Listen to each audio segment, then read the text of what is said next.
much, Ms. Nikolova, for inviting me here and organizing this conference, as well as the 24 hours that I will be in Bulgaria.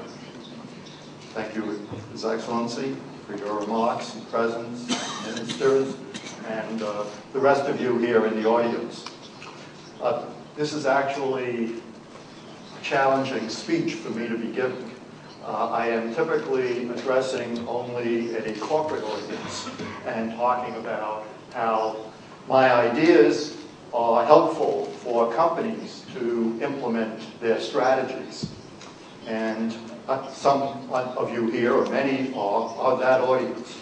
But there's also, obviously, an audience from the public sector, from the government, looking for advice and counsel and insights about how these ideas will apply in the public sector.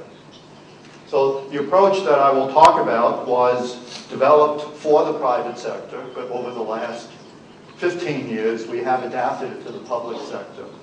And so as I go through the approach and explain it, I will try to maintain a duality by introducing it with private sector applications, but then also translating to how this applies into government agencies and, in fact, in governments themselves. And all of this within 60 minutes while allowing simultaneous translation.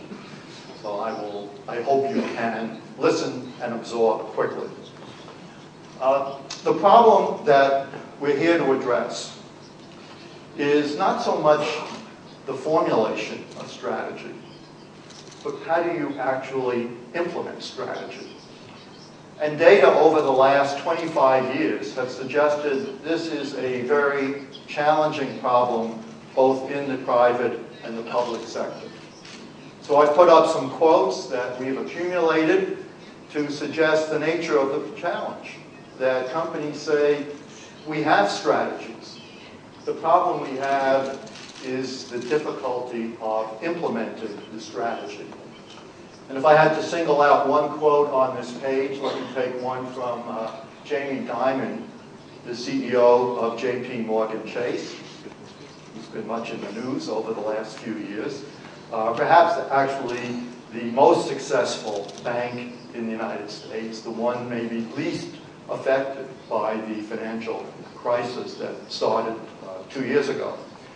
And Jamie Dimon says, I'd rather have an average strategy that all my people understand and can execute very well than a brilliant strategy that no one understands and can't put into practice.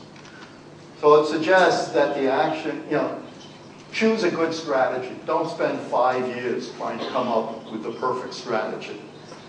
Start implementing the strategy, and as our approach will evolve, you'll get a chance to get feedback on your strategy, and if it's not exactly the right or the ideal strategy, you'll have an opportunity to change it or modify it to do that. Every year, the Conference Board, an organization of corporations from around the world, surveys its membership. And its membership primarily going to the CEOs. And they ask them to identify and rank the most significant challenges they face. They're asking these CEOs, what are you thinking about when you try to go to sleep at night? What are you thinking about when you're coming to work in the morning? What's the big challenge ahead of you? This is the most recent survey, so it was done in 2010. And the number one challenge is, can we execute? Can we get the job done? And this has been number one for the last 5 years. Number two, and this moved up from number 3 to number 2 in the midst of the economic crisis of 2 years ago, is can senior management sustain the execution of their strategy? Not be distracted by what we have to do to survive and get through the crisis, but can we sustain our ability to execute the strategy? So this is not Bob Kaplan of Harvard Business School talking. These are senior executives of organizations around the world who are saying that execution of strategy basically is their number 1 and their number 2 priority. This is what we at Harvard Business School call a big deal. This seems important. Now, why am I here? Now, 20 years ago, with a colleague, David Norton, with whom I continue to work, we introduced a new measurement system that we called the Balanced Scorecard.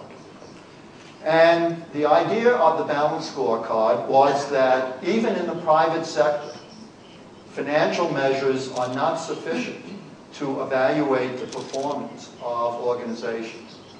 And I come from the accounting world, and it's the accountants that produce financial statements. And maybe that was adequate 80 or 200 years ago, when the primary way of creating value was through investing in physical assets, in property, plant, and equipment, and whether you could access financial assets. Could you get credit? Could you get equity? And if this was your primary basis of competition, how well you acquired and managed financial capital and physical capital, actually financial statements do an excellent job of summarizing performance every year.